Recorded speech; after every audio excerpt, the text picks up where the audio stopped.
அன்பான உறவுகள் அனைவருக்கும் இனிய மாலை உற்சாக வணக்கம். 25 நவம்பர் மாதம் 2024. இப்பொழுது புல சமூக நிஜங்கள் ஆரம்பம். அதனைத் தொடர்ந்து சன்ரைசன் செய்திகள் இணைந்திருக்கும் தொகுப்போடு விஜய் போஸ் அவர்கள். வணக்கம் பாருங்கள். வணக்கம் வாணி. மீண்டும் ஒரு திங்கள் மாலை பொழுதில் இணைவதில் மகிழ்ச்சி. இந்த வாரம் எல்லோருக்கும் தெரிந்தபடி இது மாவீரர்களுக்குரிய வாரமாக அனுட்டிக்கப்படுகின்ற வாரம். ஆகவே நாங்களும் அதோடு சேர்ந்து கொண்டு இந்த மாவீரர்களுக்கான நினைவாக இன்று நாளை ஒதுக்கி இருக்கிறோம். அதை எனக்கு இது பாடலும் விருப்பம் தான். இந்த பாடலோடு நாங்கள் இதை ஆரம்பிப்போம்.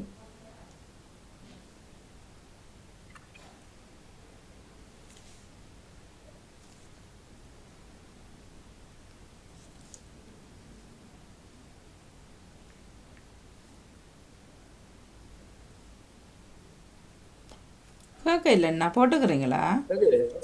இல்லை இல்லை இல்லை, சவுண்டை ஃபுல்லாக போடுங்க. இல்லை சவுண்ட் இங்கே கேட்க இல்லை ஒன்றுமே.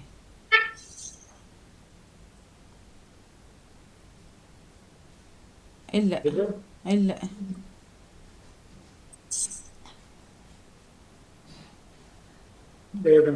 இல்லை இல்லை கேட்க இல்லை. நீங்கள் சவுண்டை ஃபுல்லாக போட்டுட்டு இல்லை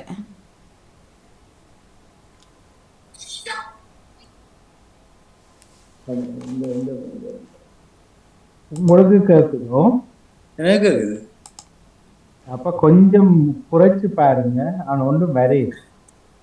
இந்த எந்த ஃபோன்லேயே எடுக்கலாமா?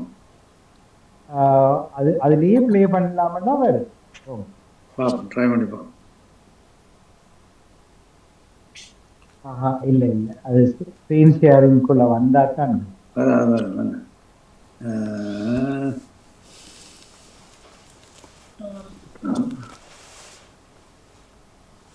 கொஞ்சம் தூரத்துல வச்சா சில வழியில பிக்கப் பண்ணலாம்.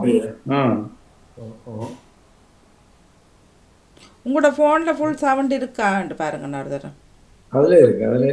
அப்படியா? உங்களுக்கு கேட்குது? எனக்கு வடிவாக இருக்கு. தொடங்க ஒரு சொட்டு வந்தது. இல்லை வேற இல்லை.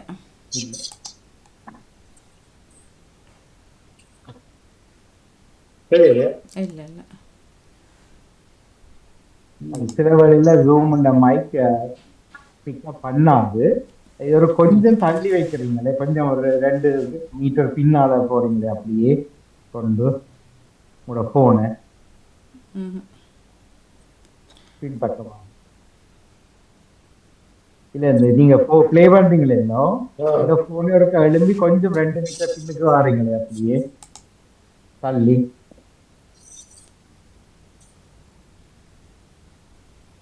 இல்லை கொஞ்சம் வேலை இல்லை.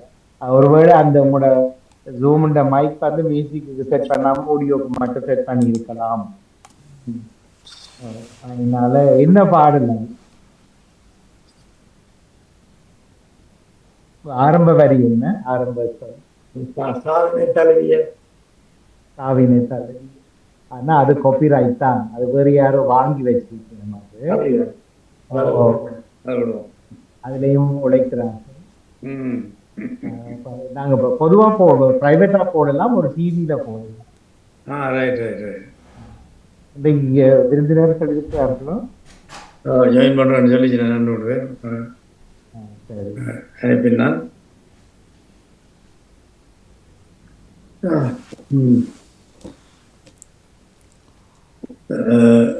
சரி. முதல் வங்கி நீங்க உச்சரிச்சபடியே நிகழ்ச்சிக்குள்ளவா? அதாவது எனக்கு ஒரு பிடித்த பாடலும் ஒன்று. தாயக கனவுடன் சாவினை தழுவிய சந்தன பேழைகளே என்ற பாடல் கேட்கவும் நன்றாக இருக்கும். அதை நான் ஒளிபரப்பலாம் வந்திருந்தேன். சில தளங்கர்கள் இருக்கிறபடியால் அதை விட்டுக்கொண்டு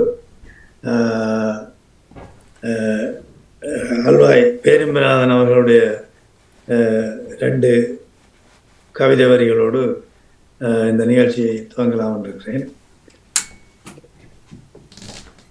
எம் இனம் வாழ தம் உயிர் தந்து, எம் இனம் வாழ தம் உயிர் தந்து காற்றோடு கலந்தவர்கள் எங்கள் உயிர் மூச்சாகி போனார்கள். காற்றோடு கலந்தவர்கள் எங்கள் உயிர் மூச்சாகி போனார்கள். கார்த்திகை மாதம் வந்ததும் காத்திருப்போம் உங்களின் வருகைக்காக. கார்த்திகை மாதம் வந்ததும் காத்திருப்போம் உங்களின் வருகைக்காக.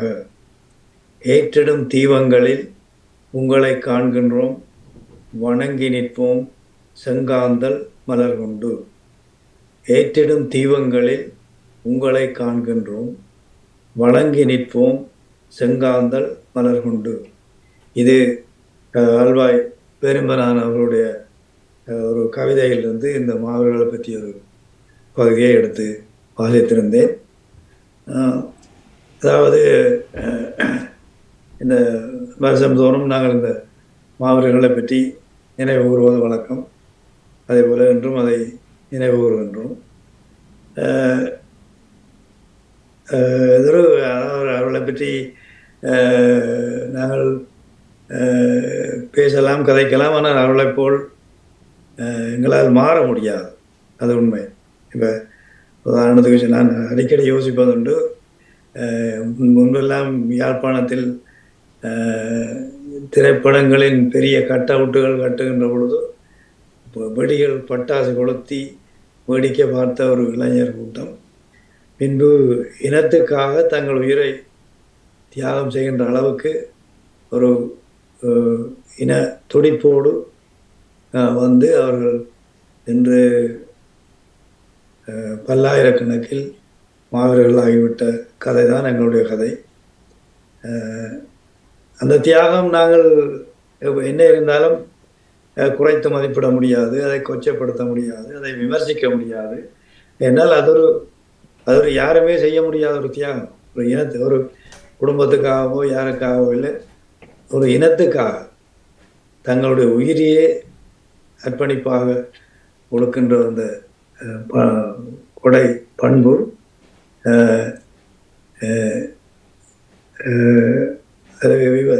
விமர்சிக்கவோ அல்லது விளக்கவோ முடியாத ஒரு விடயம். அவர்களை நாங்கள் வருடந்தோறும் நினைவு கூர்ந்து எங்களுடைய மரியாதையை செலுத்த வேண்டியது கடமை. அதற்காக நாங்கள் அவர்கள் எதிர்பார்க்கவும் இல்லை. அப்படி ஆடம்பரமாக பெரிய மண்டபங்கள் எடுத்து அங்கே பல்வேறு அரசியல் தலைவர்கள் அவர்களெல்லாம் வந்து சொற்பொழிவாற்றி இப்படியெல்லாம் அவர்கள் எதிர்பார்க்கவில்லை. அவர்கள் எதிர்பார்த்ததெல்லாம் தங்களை நினைத்து இந்த இனம் ஒரு நினைவு அஞ்சலி செலுத்தினால் போதும் என்பதுதான் அவருடைய எதிர்பார்ப்பு. அதை எல்லோரும் நாங்கள் செய்து வருகின்றோம். என்னை பொறுத்தவரை நானும் செய்து வருகின்றேன். முன்பெல்லாம் அந்த சொல்லுகின்ற பெரிய மண்டபத்துக்கு ஆரம்ப காலத்தில் நானும் போயிருந்தேன். பின்பு எனக்கு அது உடன்பாடு இல்லாமல் போய்விட்டது. காரணம், அங்கே ஒரு வியாபாரம் கலந்த ஒரு நோக்கம் இருப்பதை என்னால் அவதானிக்க முடிந்த காரணத்தால் நான் அதை போவதை நிறுத்தி கொண்டு முடிந்தால் ஆலயத்துக்கு சென்று அவர்களுக்கு ஒரு அர்ச்சனையோ இன்னும் செய்தால் அந்த என்னுடைய கடமையை நிறைவேற்றி கொள்வது வழக்கம். இது போதுமானது என்று நான் நினைக்கிறேன். ஏனென்றால் அவர்களை நினைப்பதே ஒரு பெரிய காரியம். நாங்கள் நினைத்தால் நாங்கள் இனத்துக்காக ஏதோ ஒரு நினைவங்களிடம் இருக்கிறது என்ற ஒரு ஒரு ஒரு ஆதங்கம் எங்களுக்கும் இருக்கும். அதை நாங்கள் இந்த வழியிலே பூர்த்தி செய்தால் போதுமானது. இதை முன்பு ஒரு முறை தமிழ் தகவல் நடவத்தில் இருந்த திரு காலஞ்சென்ற திரு பரதகுமார் அவர்கள் ஒரு வித்தியாசமான முறையிலே செய்ய வழிகிட்டவர். அதுக்கு பெருசாக ஒத்துழைப்பு கிடைக்கவில்லை. அவர் சொன்னார் என்னென்று சொன்னால், இப்போ ஒரு இடத்தில் தான் எல்லாரும் கூடி வழிபாடு செய்ய வேண்டும் என்றோ வணக்கம் செய்ய வேண்டும் என்றோ அது தேவையில்லை. ஏனென்றால் அங்கே வருபவர்கள் ஒரு குறிப்பிட்ட அளவு ஆட்கள்லாம் அங்கே வருவார்கள். அவர் சொன்னார், இது ஒவ்வொரு பகுதி தோறும், அதாவது இப்போ ஒவ்வொரு நாட்டில் இப்போ லண்டன் எடுத்துக்கொண்டால் ஹரோவாக இருந்தால் என்ன, ஈஸ்டாமாக இருந்தால் என்ன, இல்லாட்டி சவுத்தோல இருந்ததுன்னா எல்லா இடங்களிலும் இருந்து கொஞ்சம் கொஞ்சம் பேர் அந்த மண்டபத்துக்கு வருவார்கள், அவ்வளவுதான். அப்போ அவருடைய சிந்தனை எப்படி போனதுன்னு சொன்னால், அந்தந்த இடங்களில் நாங்கள் இந்த நினைவை கொண்டு வர வேணும். அந்த அந்த வாரம் முழுவதுமாக அவர்களுக்குரிய நினைவாக அனுஷ்டிக்கப்பட வேண்டும். அதை எப்படி செய்யலாம் என்று சொன்னால், அவர் சொன்ன வழி, ஆலயங்களில் ஒரு விசேட ஆராதனையோ ஒரு பூஜை ஒன்று அவர்களுக்காக வைக்க வேண்டும். அன்றைய தினம் அல்லது ஒரு அந்த அந்த அந்த அந்த 7 நாட்களுக்குள்ளே ஒரு நாளைக்கு மாறி மாறி வைக்கலாம். அன்றைக்கு ஈஸ்டாமில் வச்சா நாளைக்கு ஈல்பள்ளி அப்படி வைக்கலாம். அடுத்து அங்குள்ள தமிழ் பாடசாலைகளில் அது சனி ஞாயிறு தினங்கள்லாம் நடக்கிறது. அந்த தினங்களில் அங்கு நாங்கள் அதை இந்த சிறுவர்களுக்கு அதை நினைவூட்டி இந்த வரலாற்றை சற்று சொல்லி அவர்களுடைய வணக்கத்தை அந்த பாடசாலைகளில் செய்ய வேண்டும். மற்றும் ஏதாவது பொது நிகழ்வுகள் நடக்கின்ற அந்த கிழமைகள் நடந்தால் அங்கே இந்த நினைவை கொண்டு வர வேண்டும். இதுதான் அவருடைய திட்டமாக இருந்தது. இதை ஒரு வருடம் நாங்கள் அதை அமல்படுத்தி பார்த்தோம். ஆலயங்களில் போய் கதைத்து அதை செய்ய பார்த்தோம். அங்கே அது பெருசாக வரவேற்பு கிடைக்கவில்லை. ஆனால் தமிழ் பாடசாலைகளுக்கு நான் சென்றிருக்கிறேன், பல பாடசாலைகளுக்கு. அங்கே போய் அந்த முதலில் கல்வி ஆரம்பிக்க முதல் ஒரு ஆரம்பம் இருக்குது. நான் எல்லாரையும் ஒன்றாக வைத்து கதைப்பார்கள். அதில் வைத்து நாங்கள் இதை பற்றி கதைத்து ஒரு மௌன அஞ்சலியும் ஒரு வணக்க நிகழ்வையும் நடத்திவிட்டு போனோம். இதை செயல்படுத்த முனைந்த பொழுது பலருக்கு அதை பிடிக்கவில்லை. ஏனென்றால் அந்த இப்படி செய்தால் அந்தந்த பகுதி மக்கள் அதில் இன்வால்வ் பண்ணிக்கணும். அதுக்குள்ள ஈடுபாடு, அவர்களுடைய ஈடுபாடு அங்கே வருது. இப்போ அந்த சிந்தனை அங்கே பரவப்படுறது. ஒரு கிராமம் இங்கே எடுத்துக்கொண்டால் ஒரு ஊராக எல்பண்டாக, ஈஸ்டாமாக, கரோவாக, சவுத்தோலாக, இப்படியாக எல்லா ஊர்களிலும் அந்த நிகழ்வும் நடைபெறும். அது ஒரு முக்கியமான நிகழ்வாக இருக்கும். அதை நாங்கள் அந்தந்த எல்லா மக்களும் அதை பங்கு பெற்று ஈடுபட்டு செய்கின்ற ஒரு திட்டத்தை அவர் போட்ட பொழுது பலர் அதுக்கு ஒத்துழைக்க வேண்டும் தான் கூறுவேன். ஏனென்றால் அவர்களுக்கு ஏதாவது டாம்பியமாக ஏதாவது செய்து காட்டணும், 10 பேர் எல்லாரும் பார்க்கணும். இதுதான் அவையின் எதிர்பார்ப்பாக இருந்தது. இதை அவர் விரும்பவில்லை. ஆகவே ஒரு முறையோடு நாங்கள் நிறுத்தி கொண்டோம். நானே போயிருக்கிறேன், சில பாடசாலைகளுக்கு நானே போய் இதை பரிசித்து பார்த்துருக்கிறேன். நன்றாக இருந்தது. பாடசாலை ஆசிரியர்கள், தலைமை ஆசிரியர்கள்லாம் ஒத்துழைத்தார்கள். இல்லை அதை செய்யணும், நீங்கள் அதை செய்யணும். இப்போ இன்று கூட சைவ முன்னேற்ற சங்கத்தில் ஒரு திங்கள் காலையும் முதியோர்கள் ஒன்று கூடுவது வழக்கம். முதியோர் ஒன்று கூடல் நடப்பது வழக்கம். அப்போ அதுக்கு காலையில் நான் போயிருந்தேன். அவர் சொல்லியிருந்தார், என்று இந்த மாவீரர் நிகழ்வு நடைபெற இருக்கிறது, ஆகவே வந்திருப்பேன். போனேன். போய் அங்கே ஒரு சிறப்பாக அந்த நிகழ்வு நடத்தப்பட்டது. மெழுகு திருவிகள் ஏற்றப்பட்டு எல்லோரும் வந்து கொளுத்தி அஞ்சலி செலுத்தி வணக்க நிகழ்வு, மௌன நிகழ்வு எல்லாம் செய்யப்பட்டு அந்த நிகழ்வு ஒரு நினைவாக ஒழுங்காக அனுஷ்டிக்கப்பட்டது. இதே எல்லா இடமும் செய்யலாம். எங்கெங்கு முதியோர் ஒன்று கூடல்கள் அந்த கிழமை நடக்கிற இடங்களில் இதை செய்யலாம். செய்கின்ற பொழுது அந்தந்த மக்களுக்கு அந்த நினைவுகள், அது பற்றிய விடயங்கள் போய் சேருகின்றன. இப்போ இன்றைக்கு நாங்கள் அந்த சைவமுன்னேற்ற சங்கத்தில் செய்த பொழுது ஒரு மாவீரருடைய தாய் என்று தான் நினைக்கிறேன், அவ கூட வந்திருந்தாங்க. முதியோர் ஒன்று உடலுக்கு வந்தவர்கள் தான் அறிமுகப்படுத்தினார்கள், இவருடைய ஒரு பிள்ளையும் மாவீரர் என்று சொல்லி. அப்போ அது ஒரு ஒரு ஒரு உள்ளத்தை தொடுகின்ற ஒரு நிகழ்வாக அங்கே அமைகின்றது. இப்படி ஒவ்வொரு இடங்களையும் எடுத்துக்கொண்டால் அங்கே எல்லாம் பலரும் இருப்பார்கள். இப்படியான பிள்ளைகளை கொடுத்தவர்கள், கணவன்மாரை கொடுத்தவர்கள், இப்படியெல்லாம் பலர் இருப்பார். அவர்களெல்லாம் வந்தாங்க அந்தந்த இடங்கள்லேயே அவர்களுக்கெல்லாம் அங்கே மண்டபங்களுக்கு போக முடியாமல் இருக்கு, வசதி இருக்காது, நேரம் இருக்காது. அப்போ அது அவர்கள் இங்கே இந்த அந்தந்த இடங்களில் செய்யல அவர்களும் பங்கு பெற்றிருந்த பொழுது உண்மையிலேயே பெரிய ஒரு ஆறுதலாக இருக்கும்.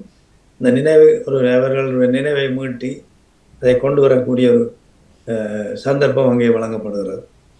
இப்படியான நிகழ்வுகள் தான் உண்மையிலே இந்த இந்த ரீதியெல்லாம் செய்ய வேணும். ஆனால் அதுக்கு ஊக்கம் இதை கிடைப்பதில்லை. நான் எப்பொழுது அதை நிறுத்தினேன் என்று சொன்னால்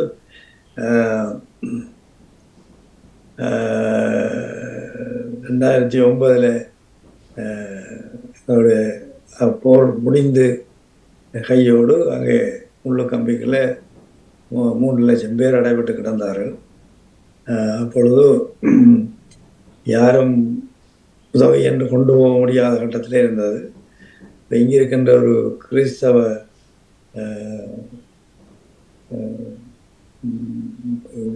சேர்ச்சூடாக அவர் ஏதோ அங்கே தொடர்புகளை ஏற்படுத்தி அவர்கள் அங்கு சென்று சில அவர்களுக்கு கேம்புக்கு போகக்கூடிய வசதியும் அவர்களுக்கு கிடைந்தது. போய் பார்த்து விட்டு வந்து சொன்னார்கள், கண்களால் பார்க்க முடியாத காட்சிகள் அவ்வளவு மோசமாக இருந்ததாகவும் தங்களால் முடிஞ்சதை உடுப்புகள் அப்படி பாய் தலையணி அப்படியான விஷயங்களை வாங்கி கொடுத்து அவர்களுக்கு ஓரளவுக்கு ஆறுதல் அளித்து போட்டு வந்ததாக சொன்னார். அப்போ அந்த இது மேயில நடக்குது. அடுத்த நவம்பரில் மாவீரர் தினம் இங்கே விமர்சையாக கொண்டாட முயற்சித்தார். அப்பொழுது நான் அந்த செயற்பாட்டாளர்களில் சிலருக்கு ஃபோன் பண்ணி கேட்டேன், இந்த முறை நீங்கள் இதை விடலாம் தானே, இன்னொன்று விடுறதான் தினம். இந்த முறை நாங்கள் பெரிய ஒரு அழிவை சந்திச்சு ஒரு அவலத்தில் இருக்கிறோம். என்ன இதில் நான் சரி துப்புரவாக விடுங்கோன்னு நான் சொன்னேன்.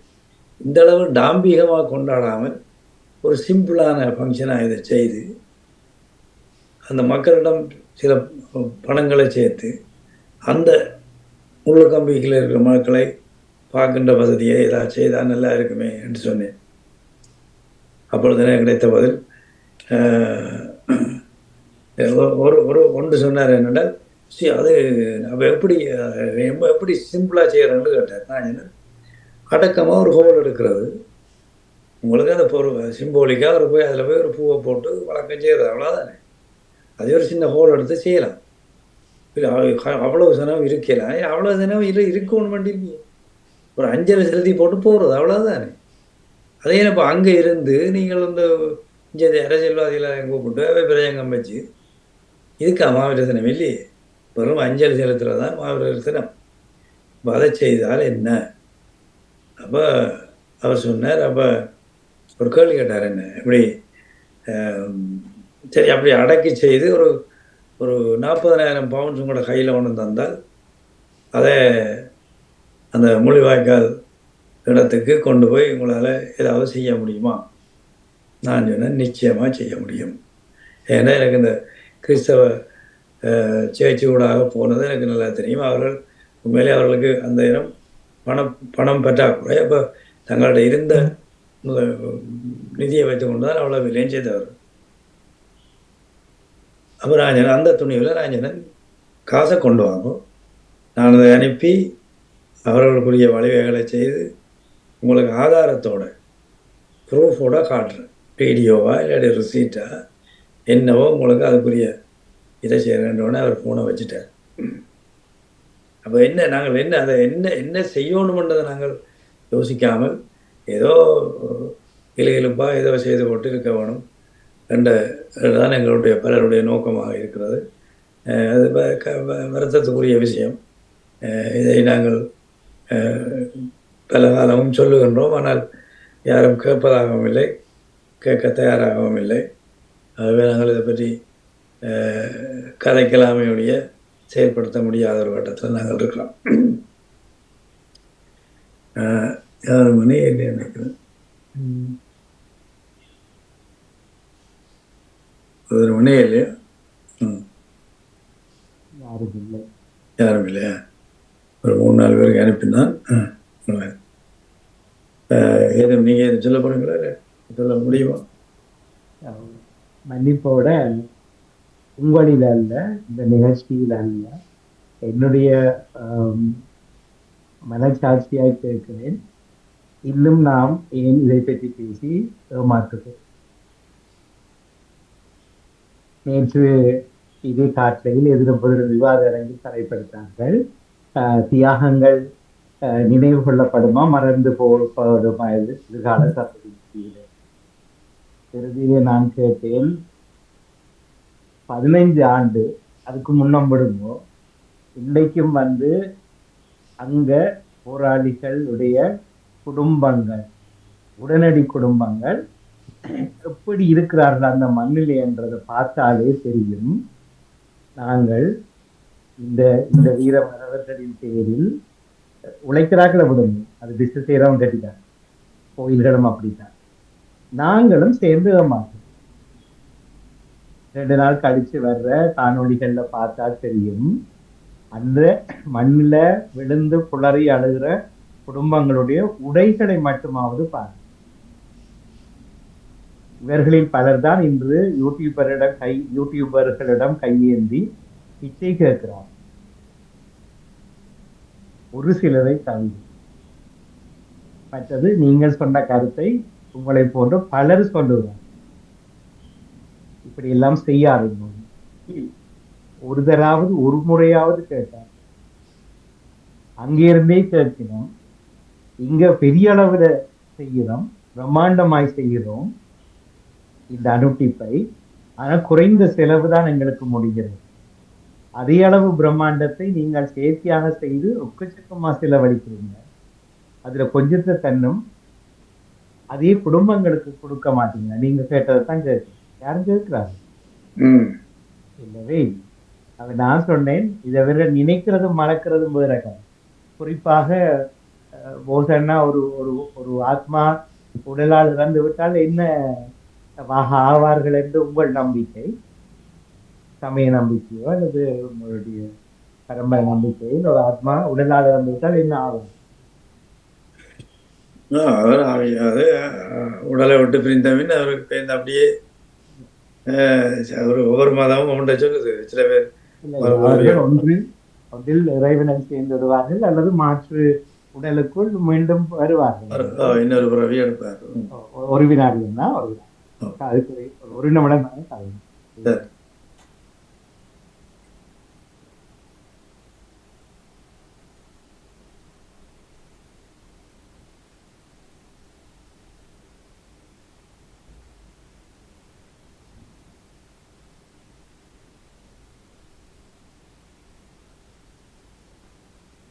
அதாவது ராமோகன் அவர்கள் கொண்டதுக்குனாங்க அந்த இப்போ நாங்கள் நினைக்காமல் விடுவது என்பதும் கொஞ்சம் யோசிக்க வேண்டிய விடயம் என்ன பொறுத்தளவில். ஏனென்றால் சும்மாவே மறந்து விடுவதுதான் எங்களுடைய பழக்கம். இப்படி ஒரு நினைவு அனுஷ்டிக்காமல் விட்டால் அடியோடு மறந்து விடுவார். நினைக்க வேண்டும் என்று வேண்டாம் அந்த தலைப்புக்குள் போவது. இதை நாங்கள் ஒரு அனுட்டிப்பாக பெருமளவில் எடுக்கிறது நாமே ஏமாற்றுகிறோம் என்கிறோம். பெருமளவில் எடுக்கிறது எனக்கு உடன்பாடு இல்லையா? அப்ப அது இத்தனை உங்களை போல பல ஆயிரக்கணக்கானர்கள் இதை திருப்பி திருப்பி சொல்லினோம், வலியுறுத்தினோம். போன முறை நிறைய தொகை கொண்டவர்கள் எக்ஸலுக்கு போயிருந்தார்கள். இந்த முறை மாற்றம் தெரியும் கண்டிப்பாக. ஏனென்றால் ஒன்று அங்க வர்ற எழுச்சி இங்க பிரதிபலித்தா சில வழியில் அதிகமானவர் வருவார்கள். ஏனென்றால் பாதுகாப்பு சட்டங்களுக்கு உட்பட்ட முறையில நினைவேந்தல் செய்வதை தடுக்கவில்லை என்று அரசு தரப்பு அறிவித்திருக்கு. ஆனா கைது இடம்பெறும் கவனிங்க. ஏனென்றால் சிலர் வேணுமண்டி அத்துமீறுவார், அதை ஒரு அரசியல் ஆக்குவதற்காக முயற்சிப்பார்கள். அதை பிறகு 28ஆம் தேதி வியாழக்கிழமை புலர்ந்து பாத்தீங்களா நாங்க சொன்ன நடவு. ஏன்னா நீங்க செய்ய போறீங்க, நீங்க குழப்ப போறீங்க, வேணுமண்டி இது ஒரு அதிர்வலை ஆக்க போறீங்க. சரி, அது அரசியல். வெளிநாடுகளில் இது வியாபாரம். நான் என்ன கேட்கிறேன்னா, அந்த குடும்பங்களுடைய வாழ்க்கை மாறவில்லை. என்னத்த உரிமை என்றங்கோ, எனக்கு அரசியல் என்றங்கோ, பணக்கு அரசியல் என்றங்கோ, இது பருத்தி என்னத்தையாவது கிளியுங்க.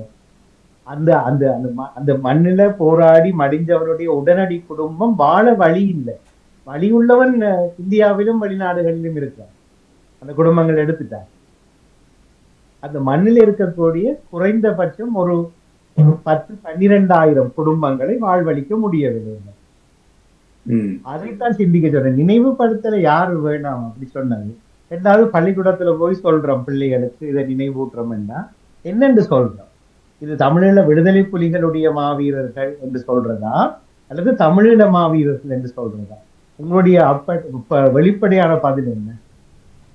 இல்ல பொதுவான போராளிகள் அப்படி இதை நடத்துவவர்கள் அப்படி செய்யறாங்க. அப்படி செய்யறது பிறகு அப்ப அந்த பிள்ளைகளை அடுத்த சந்ததியை ஏன் போய் ஏமாத்துறோம்?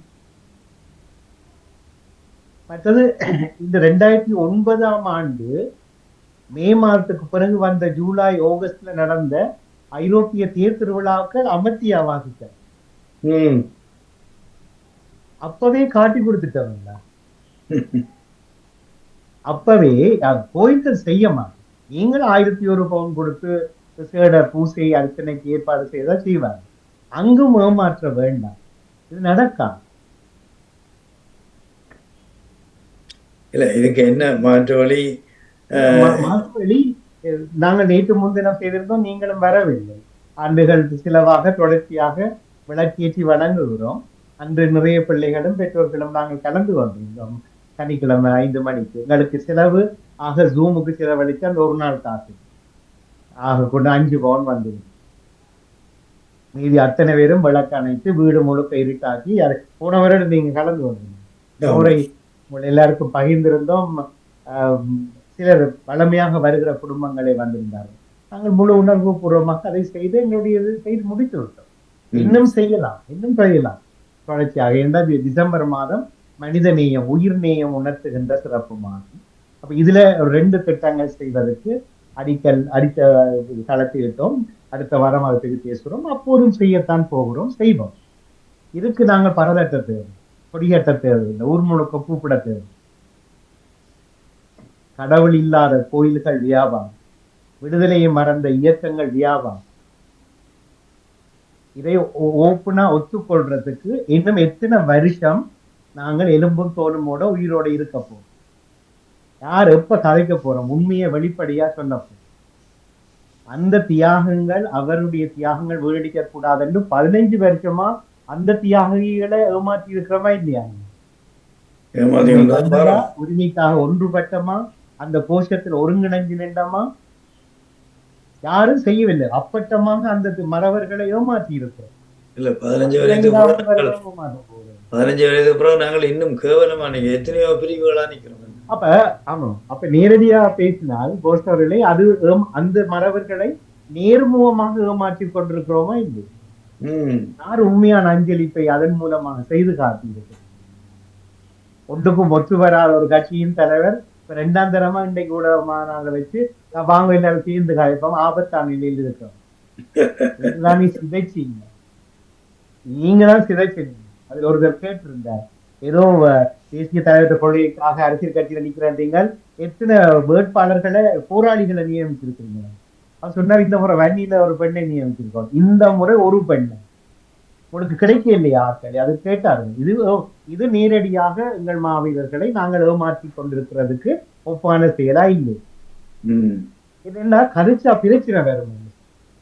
நான் கேட்கிறேன், நாளைக்கு நான் செத்து போனா எங்க கதைக்கிறது? நான் இந்த உண்மையை மறைச்சு போட்டு இந்த சமூகத்துக்கு தீங்களுக்கு செத்து போக போறோம் நாங்கள் எல்லாம். எப்போ ஓப்பனா கதைக்க போறோம்? நீங்க இத தேசிய மாவீரர் தினமாக பிரகடனப்படுத்துங்க. முந்த நாள் ஒரு அம்மா கேட்டார் ஜெர்மனியில இருந்து, தன்னுடைய தம்பி விடுதலை புலிகளுக்கு மறைமுகமாக உதவி செய்தவர். இலங்கை ராணுவம் காட்டி கொடுக்கப்பட்டு வீட்டுக்கு வந்து கொலை செய்தார்கள், படுகொலை செய்தார்கள். ஆனா அவரை மாவீரர் பட்டியலில் சேர்க்கவில்லை. ஏன்னா அவர் சீருடை ஆனா அவர் அவர்களுக்காகத்தான் வேலை செய்தார். நினைக்கும் புலனாய்வு ஆயிருக்கு, அது அங்கு கொண்டாடப்படவில்லை. அதே மாதிரி தெரியாம போட்ல ஏறி ஏதோ ஒரு வேறு இயக்கத்துக்கு போறவன் எல்லாம் நீங்க துரோகி என்று இன்னைக்கு சொல்லி கொண்டது. ஆனா உங்களுக்குள்ள ஆறு உடைவு, ஆளுக்கால் மாறி மாறி தானே துரோகி சொல்றேன். எவ்வளவு சீரழி. நான் என்ன ஒப்பட்டமா திருப்பி 4வது தடவையா கேட்கிறேன், மாவீரர்களை இன்னுமா நாங்கள் இப்படி வாய் சொல்லல ஏமாற்றோம்? எப்ப நாங்க உண்மை பேசி அந்த இதயங்களுடைய மனச்சாட்சியாக அவருடைய உடனடி குடும்பத்தையாவது விடுதலை பெறுவதற்கான வாழ்க்கையை கொடுக்கறதுக்கு இன்னும் டைம் நாங்க நடக்கலையேண்டா, நாளண்டைக்கு நாங்கள் போட போறது கூத்துத்தான். கனவேறு பேச வழி இல்லாம இன்னும் பயத்துல பின்னால போறவர்களுடைய எண்ணிக்கையை கூட்டிட்டு நாங்கள் வெற்றி வாகை சூட முடியும். நீங்க வளமையா அரசியல் கதை அர்ச்சுனா செய்து கரியாப்படியான தடை போட்டுட்டீங்கன்னா இங்க 6-7 விருந்தினர்கள் வந்திருப்பாரு. இப்ப காய்க்கு இதுக்கு கதைக்க மாட்டார்கள். கதைச்சாலும் இன்றைக்கு வந்த என்ன கதைப்பார்கள், அவங்களே அடியாபடியா வேட்டி எல்லாம் மடித்து இன்றைக்கு அயன் பண்ணி கொண்டிருக்கோம். என்னத்தை பேக்காது பிறந்தவர்களுக்கு இனி அவர் நினைப்பது ஒன்றுமே இல்லை. அவர் ஏமாந்து போனார்கள். எந்த அம்மா இன்றைக்கு யாரோ யூடியூபர்கிட்ட கையேந்தி சாப்பாடு சேர்க்கிறான்று விதை உண்ட ஒரு மாவீரன் நினைத்தால் இதைவிட தோல்வி இப்படி ஒரு எதிரி படை கூட எங்களுக்கு செய்ய இல்லை. இன்னைக்கு என்ன தடை இருக்கு? வார இதுக்கு யூகேல இருந்து 2 லட்சம் பேர் போக போறோம், பயணிக்க போறோம். ஒரு சம்மர் எல்லாம் இருக்குது. நான் என்ன கேட்கிறேன், நான் நினைவுபடுத்த வேண்டாம்னு சொல்லவே இல்லை, ஏமாற்ற வேண்டும். இனியாவது சரியா நீர் சீரா செய்வோம். இந்த முறையாவது அந்த 6000 அவயவங்களை இழந்த போராளிகளுக்கும், அதுவும் வடக்குல மட்டும்தான், மற்ற கிழக்குல எண்ணிக்கையே இல்லை, பற்றிய ஏனைய பகுதிகளில் இருக்கக்கூடிய உடன் பெற்றோர்களுக்கு சாப்பாட்டுக்கு வழி செய்யும் ஒரு கட்டளை.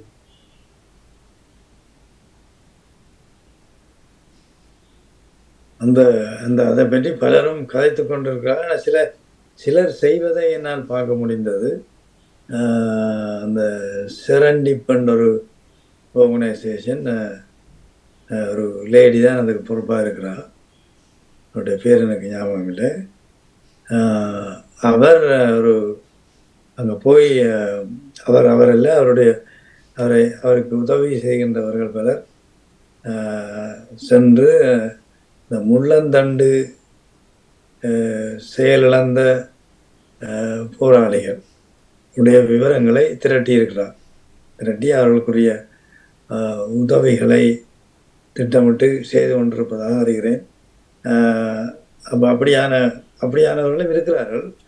ஆனால் அதை பெரிய அளவில் செய்ய வேண்டும் என்பதுதான் எங்களுடைய எதிர்பார்ப்பு. என்னென்றால் அவர்களுக்கு போதாது. நான் அடிக்கடி பலரிடம் கொண்டு வருகின்ற ஒரு விஷயம் என்னென்னு சொன்னால், விடுதலை புலிகளுடைய சொத்துக்களை இங்கே வைத்து அனுபவித்துக் கொண்டிருப்பவர்கள் இங்கென்று சொல்லுகின்ற பொழுது லண்டன் மட்டுமல்ல, பல்வேறு நாடுகளிலும் அவர்களுடைய சொத்துக்களை வைத்து அனுபவித்துக் கொண்டிருக்கின்ற பலர் இருக்கிறார். அவர்கள் தங்களுடைய சொத்தாக அவற்றை வைத்து இன்று அனுபவித்துக் கொண்டிருப்பவர்கள் பலர் இருக்கிறார்கள். அப்ப நான் சொன்னேன், அவர்களுக்கு மனச்சாட்சி என்று ஒன்று இருந்தால் வெளியாக வந்து இது என்னுடையதல்ல, இது மக்களுடைய சொத்து, இதை நான் யாராவது பொது அமைப்புகள் கேட்டால் அதை கையளிக்க தயாராக இருக்கிறேன் என்று சொன்னால் அவன் மனிதன். நான் சொல்ல மாட்டார். யாரோ சொன்னதாக நான் அறிந்தது, தலைவர் வந்து கேட்டால் கொடுப்போம். ஏண்டா தலைவர் தான் இறந்தவர், தங்களுக்கு தலைவர் வந்து கேட்டால் கொடுப்போம் என்றால் அவருடைய கதை. அந்த நான் சொல்லுவது, அந்த சில வீடுகள், வர்த்தக ஸ்தாபனம் இப்படியெல்லாம் நிறைய இருக்கிறது, எங்களுக்கு தெரியாமல் இல்லை. அப்போ அவர்கள் அதையெல்லாம் ஏதோ ஒரு வழியில் நாங்கள் ஒன்றில் அந்த வருமானத்தை எடுத்து செய்யலாம், அல்லது அவர்களை அதை விற்று செய்யலாம்.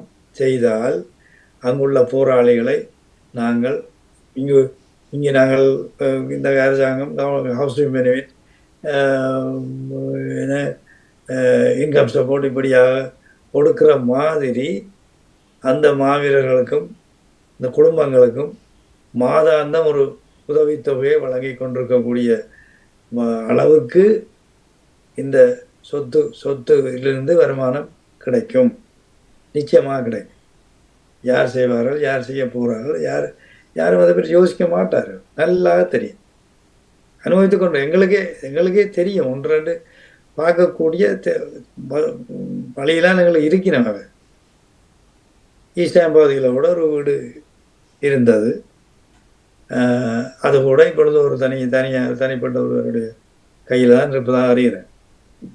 அது அவர்களுடைய விடுதலை புலிகளுடைய அலுவலகம். அதை விற்றால் கூட ஒரு ஆக குறைந்தது ஒரு 4.5 லட்சம் இல்லாட்டி 5 லட்சம் பவுண்ட்ஸ் தேரும். இப்போ யோசித்து பாருங்க, அந்த காசு அங்கே எத்தனை பேரை வாழ வைக்க முடியும் யோசித்து பாருங்க. ஒரு தனியால் தானே வச்சு அனுபவிச்சு கொண்டிருக்கான். எவ்வளோ அநியாயம், பெரிய அநியாயம். அதான் பிரிச்சு அதான் அப்போது என்னுடைய பக்கத்தை சொன்னேன். கோயில் வியாபாரம், இப்படி நடத்துகிற இயக்கங்கள் வியாபாரம், அதை விட்டுருவோம். எனக்கு என்ன ஆயிடுச்சு, இப்ப அதுல சம்பந்தப்படாதவர்கள் தொண்டு அமைப்புகளூடாக செய்கிறார்கள், எல்லாத்தையும் விடுவோம். என்ன என்ன எங்களுக்கு விளைவு, என்ன ரிசர்ச்? அந்த மண்ணில் அந்த குடும்பங்கள் 15 ஆண்டுகளாக நிமிரவில்லை, சொந்த வளவில் அவர்கள் வாழவில்லை, சொந்த கூரையில் அவர்கள் வசிக்கவில்லை என்றால் இதை பற்றி மட்டும் பேசுவோம். இதுல தனித்தனிப்பட்டு பேசி யோசனம் இல்லை. நீங்கள் சொத்து வைத்திருப்ப அவர்கள் எல்லாம் தங்களுடைய சொத்தா மாத்தி எவ்வளவு காலம் ஆகுது. இதெல்லாம் போய் இதெல்லாம் பழங்க அவுட் டேட் தான். அது பேசி யோசனம். இப்ப வெளிப்படையா ஓப்புனா பயம் என்றதுக்கு அப்பாத வெளிப்படையா இனிமேலும் உண்மையில எங்களுக்குள்ள மறைச்சு வச்சு ஆகக்கூடாது என்று நினைக்கிறார்கள். வெளிப்படையா வந்து பேச வேண்டும். நிச்சயமா இது ஏமாற்றப்பட முடியாது. இனி மண்ணில் விதையுண்ட மாவீரர்களுக்கு ஒன்றுமே விளங்காது. வடிவா யோசிச்சா தெரியுமா, அதுக்கு ஒரு பொது ஒரு காமன் சென்ஸே அதுல வரா.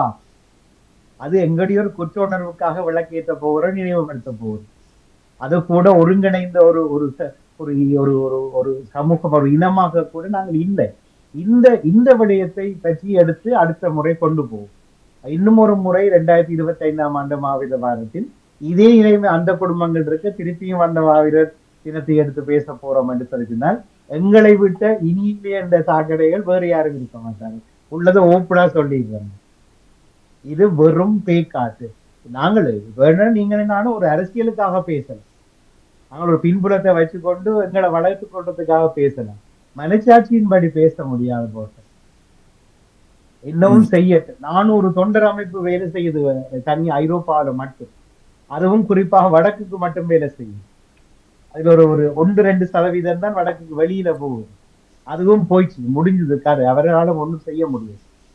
இன்னைக்கு என்ன இந்த யாழ்ப்பாண ஆளுநர் என்ன சொல்லியிருக்கார், நேத்தாக்கும் தான் செய்தி வெளியில இந்த பழைய மாணவர் சங்கத்துக்கு காசு பாருங்க, நான் அந்த காசு இங்க கேட்கிறாங்களுக்கு பிரின்சிபலுக்கு அனுப்புவோம். நான் அந்த செய்தியை உடனடியாக ஒரு பழைய மாணவர் சங்க முக்கியமான ஆளு உடனே அனுப்பிவிட்டேன். அது முதல்ல அவர் அங்க கேட்கிற டொனேஷன்ல நடக்கிற தில்லுமுள்ளும் லஞ்சத்தில் வர்ற ஊழல் பற்றி தான் அவர் தொடங்கி வெளிநாட்டுல கணக்கு கட்டுக்கடங்காம கொடுக்குற. நான் படித்த பள்ளிக்கூடத்துல பகுதி விட்டாங்க, இனி என்ன செய்யறது தெரியாது, எங்கட முன் கேட்டுக்கு தங்கத்தால போடுவோம், கோல்டு பிளேட்டுக்கு போடுவோம், ஸ்விம்மிங் பூலும் கட்டி விட்டாங்க. யாழ்ப்பாணத்தின் மத்தியில இருக்கு. உதாரணம் 1000 கதிரைகள் இருக்குன்னா 300 பேர் தான் படிக்கவே வாராங்க. இதெல்லாம் முடிஞ்ச கதை போட்டா. இது கதை இயக்கத்துல அடித்த காசுகள், தீர்த்த காசுல ஒதுக்கிறாக்கள் எல்லாம் அவுட்டட் டேட்.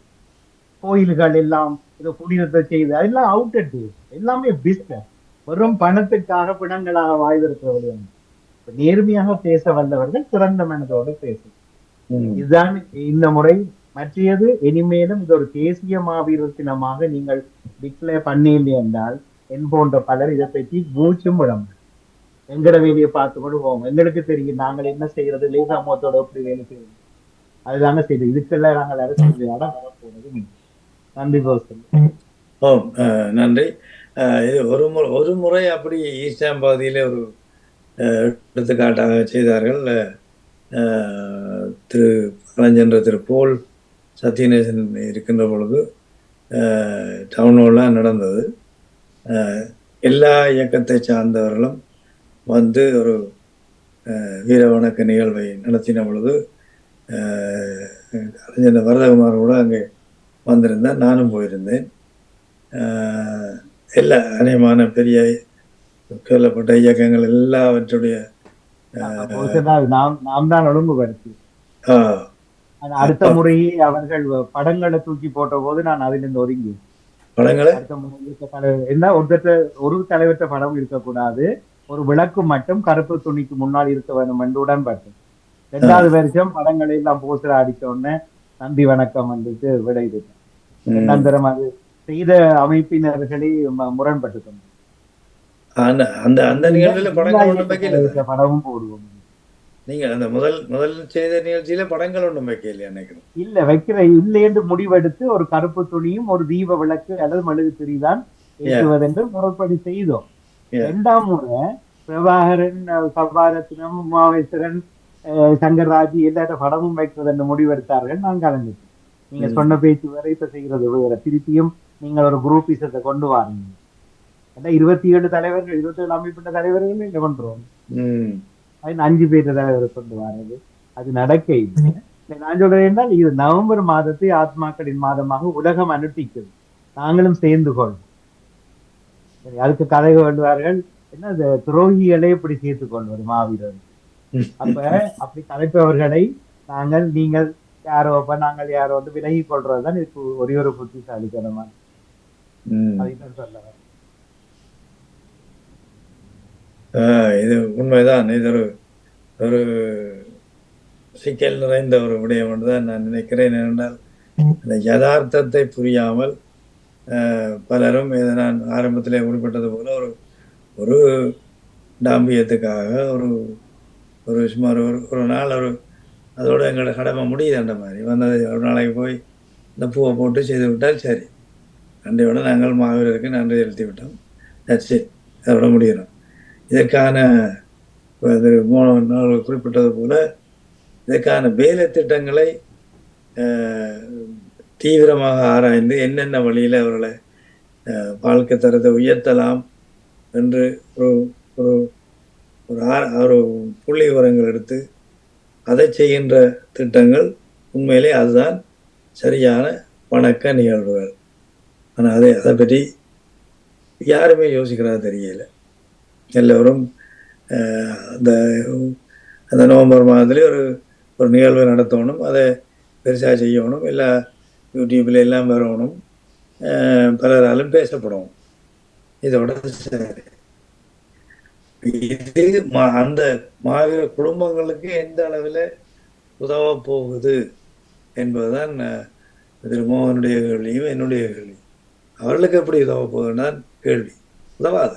அவர்கள் அதே வாழ்க்கை தரத்துடன் இருப்பார்கள், தொடர்ந்து இருக்க போகிறார்கள். பிச்சை எடுக்கின்ற நிலையில கூட பலர் இருக்கிறார்கள். நாங்கள் கேட்டு வேதனைப்படுகிறோம்.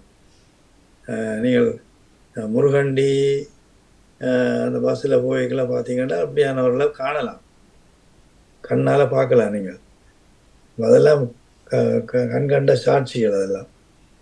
அப்போ அது இப்போ அந்த ஒரு இனத்துக்காக தன்னுடைய வாழ்க்கையை துறந்து வந்தவனுக்கு, உயிரை கொடுத்தவனுக்கு, அந்த குடும்பங்களுக்கு நாங்கள் செய்கின்ற கைமாறு என்ன? அதான் மோகன் அவர்களும் கேட்டது, நானும் கேட்கிறேன். இப்போ அதை பற்றி யோசிக்காமல் நாங்கள் என்னவெல்லாம் யோசிச்சுருக்கிறோம். ஏதோ பார்ப்போம், அங்கே சில மாற்றங்கள் வடக்கில் சாடையாக ஏதோ ஏற்பட்டிருந்தால் கூட அது எந்த அளவுக்கு அது பிரயோசனமாக இருக்குமோ தெரியாது. இப்படியான திட்டங்களை அங்கே ஊக்குவிக்க வேணும்.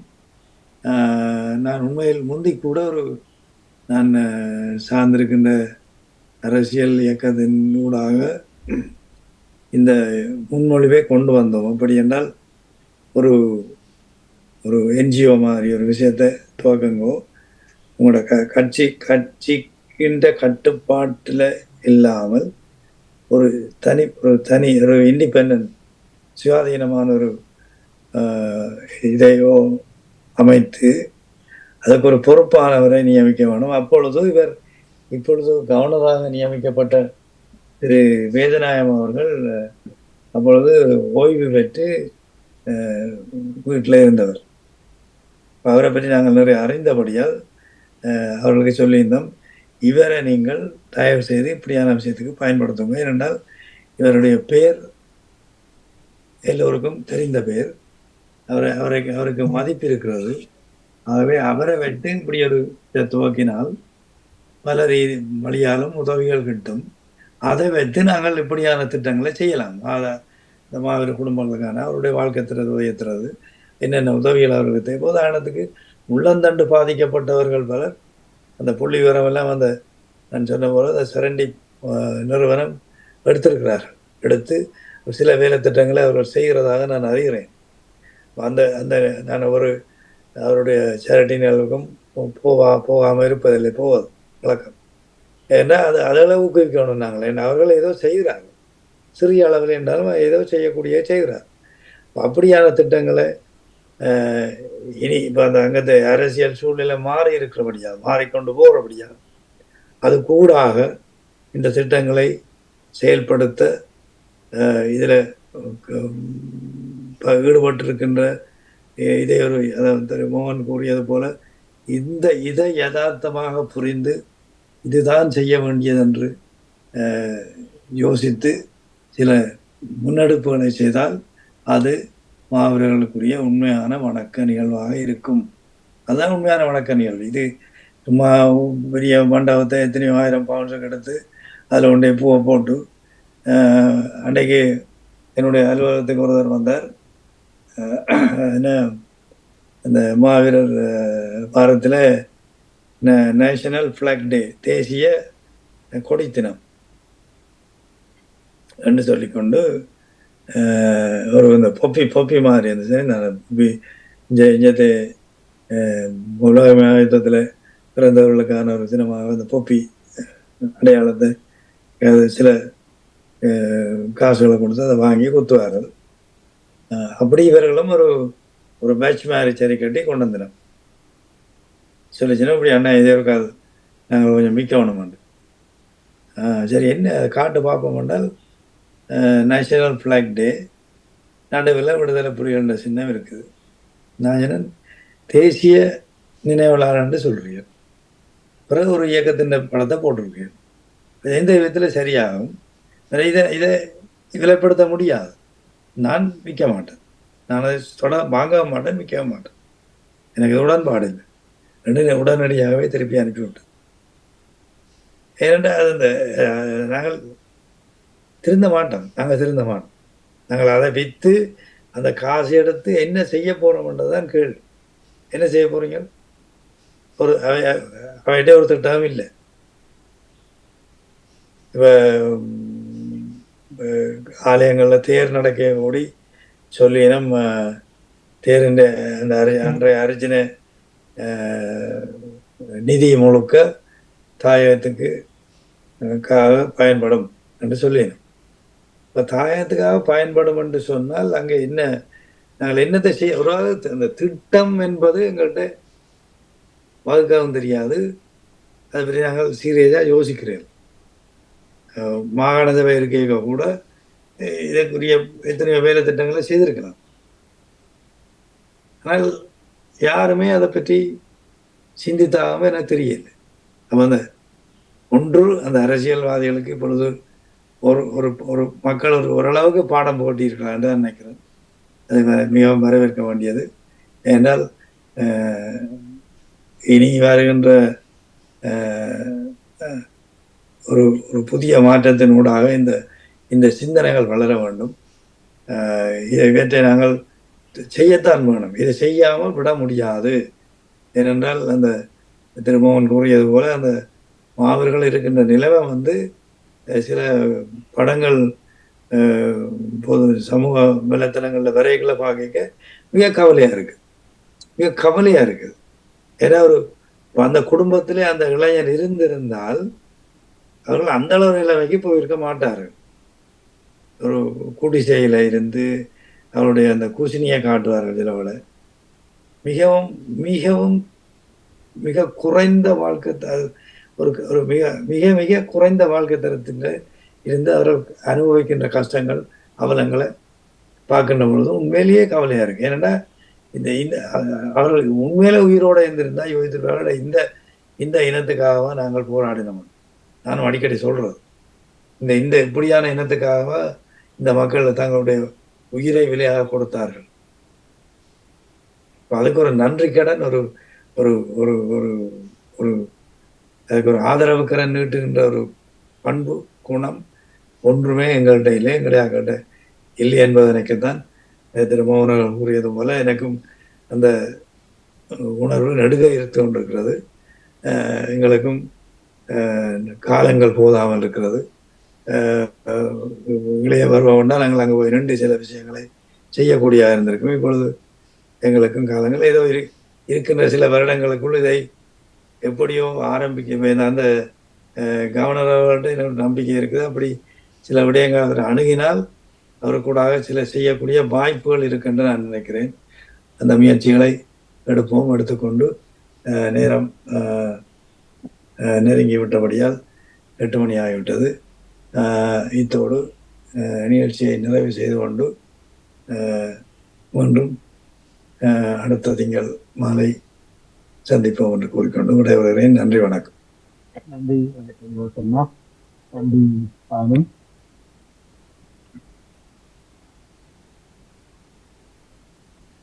நீங்க விடைபெறுங்க. நான் சரி, வணக்கம்.